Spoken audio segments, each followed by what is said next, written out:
Bonjour, je m'appelle Noah, j'ai 10 ans et j'ai pas bien compris si les animaux ont des droits. Oui, les animaux ont des droits, mais ça n'a pas toujours été le cas et ce ne sont pas les mêmes droits que ceux des humains. Mais comme nous, ils n'ont pas non plus tous les droits.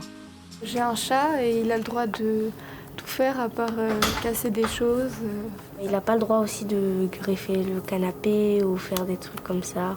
Parfois il fait pipi partout et donc... Ça, il n'a pas le droit. Bah non. Vos petites bêtes, bien sûr, vous les chouchoutez. Malheureusement, ça n'est pas le cas de tous les animaux. Récemment, on a beaucoup parlé de maltraitance dans les élevages intensifs ou même chez des particuliers. Sur les hauteurs de Nice, par exemple, ces chevaux ont été sauvés après des mois de mauvais traitements. Ils étaient sous-alimentés et dormaient dans leurs excréments. Y a-t-il des lois pour protéger les animaux ? Tu as par exemple dans le code pénal les animaux domestiques ou apprivoisés, c'est-à-dire qui vivent avec l'homme, qui sont protégés particulièrement contre les actes de cruauté qu'ils pourraient subir.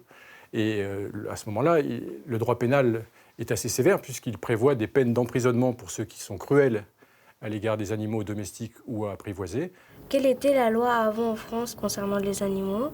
Dans le Code civil de 1804, l'animal est dépourvu de toute sensibilité, il n'est qu'un objet. C'est d'autant plus paradoxal qu'avant ce Code civil de 1804, on considérait en revanche, au contraire, que l'animal était responsable de ce qu'il commettait éventuellement, et qu'on a des exemples dans l'histoire du droit d'animal qui vont comparaître en justice pour avoir commis des méfaits, ce qui est assez étrange. L'affaire la plus connue, c'est celle de la truie de Falaise. En 1386, en Normandie, une truie renverse un bébé, l'attaque et le tue. L'animal sera jugé, pendu et brûlé. Du XIIIe au XVIIIe siècle, des cochons, des sangsues ou même des rats seront traînés devant la justice. Aujourd'hui, c'est leur propriétaire qui est juridiquement responsable. Les animaux sont-ils capables de se fixer des lois ? Alors, on peut imaginer une assemblée de chats se réunissant pour délibérer et voter des lois sur le prix des croquettes ou sur le nombre de câlins nécessaires qu'ils doivent avoir tous les jours.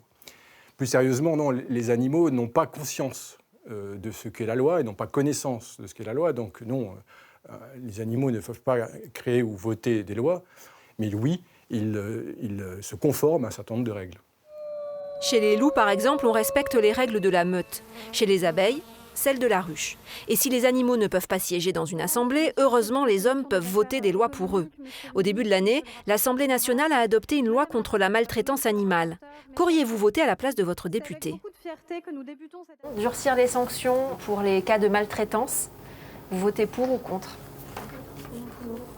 Ne plus mettre d'animaux sauvages dans des cirques ou dans des delphinariums comme Marineland.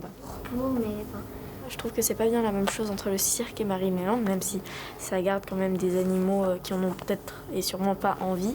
Cette loi n'est pas encore définitivement adoptée, mais elle s'inscrit dans une longue histoire de conquête des droits pour les animaux. Le projet que je vous propose, sur lequel vous pouvez réfléchir avec vos professeurs, c'est celui-là. Au XVIIIe siècle, il y a eu, on a posé les droits de l'homme avec un certain nombre de règles pour protéger l'homme.